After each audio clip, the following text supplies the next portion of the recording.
There's bad luck, there's really bad luck, and then there's whatever the hell has been happening at Kentucky for the last several years, or more specifically since Mark Pope arrived in Lexington. Because at some point, guys, it stops feeling like an injury bug, and it starts to feel more like an injury. Come on, don't make me say it. Because since the start of the Pope era, Kentucky has averaged nearly one injury every 4 games. 15 injuries, not 15 over the course of 5 years. No, 15 since basically last Christmas. It's not just missed time, it's the timing, it's the positions, it's the domino effect where guys have to then play more minutes, leading to them getting injured. It's the basketball gods having a sick sense of humor.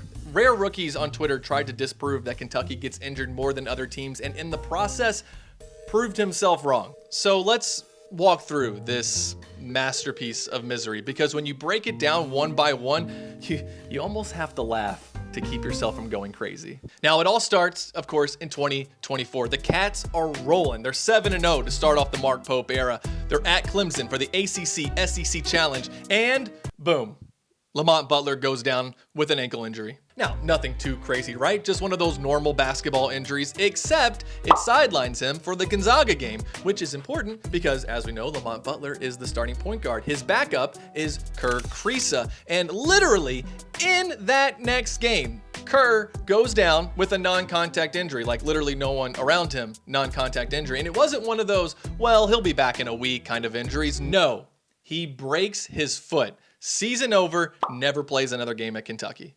So within like 35 minutes of gameplay, Kentucky loses both of their point guards. That is just insane. That is like your car breaking down on the way to work and then the Uber that you get in crashing into a tree.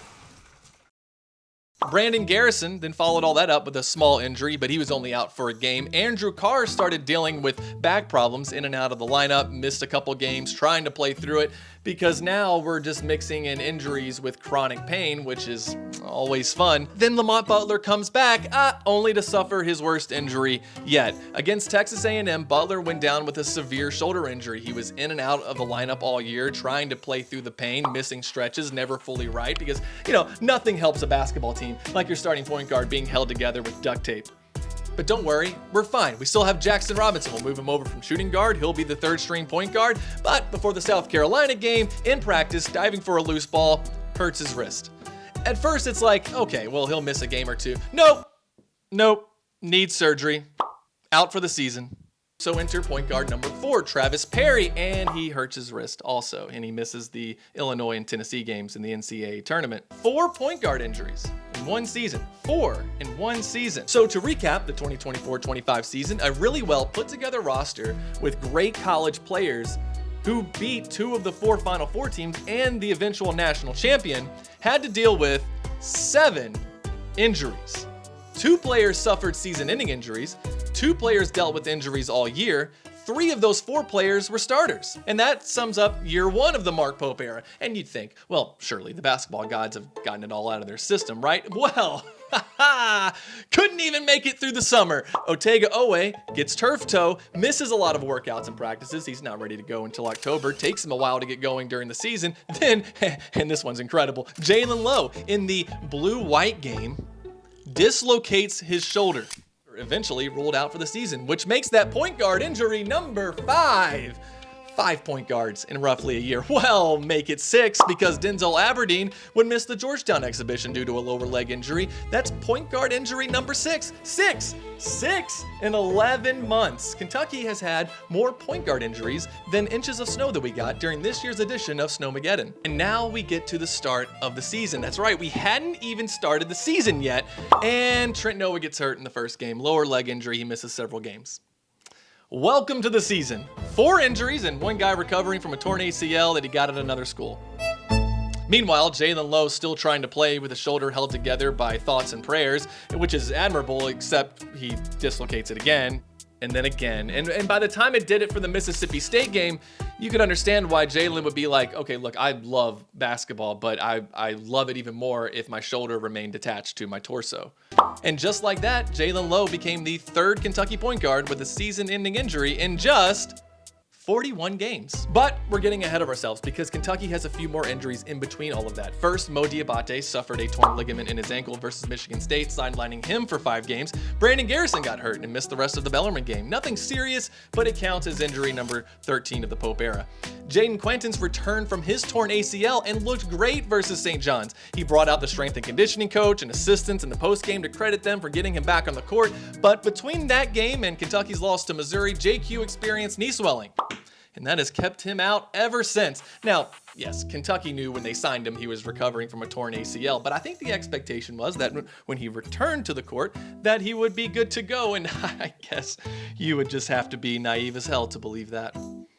And then the moment that broke me, maybe it broke everyone else too, I don't know. Cam Williams is just jogging down the court, no contact, no fall, no collision. I mean, I've jogged so many times. I've jogged to so many different places. I had no idea the risk that I was taking, but just jogging down the court and suddenly broken foot.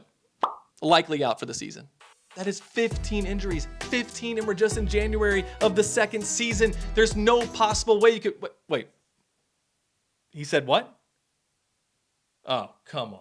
Certainly been discussion. There's so many dynamics there. Most importantly, right now, he's not healthy. So we can't burn the red shirt now because he's not healthy. But 16 injuries. 16 injuries to 14 different players, most of which had no prior injury history before they got to Kentucky. 16 injuries in about 13 months, one every 3.4 games, 6 point guards, 2 broken feet, 2 dislocated shoulders, multiple season enders, practice injuries, game injuries, freak injuries, chronic issues, just everything.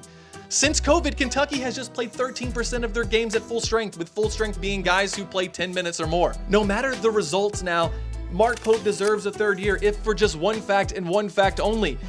Since he's been here, Kentucky has only played 2 SEC games with a clean injury report.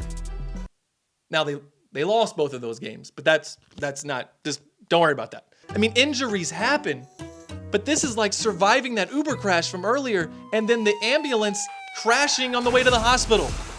Now, the question everyone's asking is Kentucky cursed? And I'm not saying yes, but I'm also not saying no. All I'm saying is this past weekend, I watched on Netflix as a man scaled one of the largest buildings in the world without a safety harness. And all I could think was, well, that's still safer than playing in Kentucky's backcourt. Everybody talks about the law of averages, like injuries are supposed to even themselves out. They don't. That's not a thing. There's no guarantee that the universe will ever make it fair. Next season could be a clean year, or it could be a 7th straight year of, are you kidding me?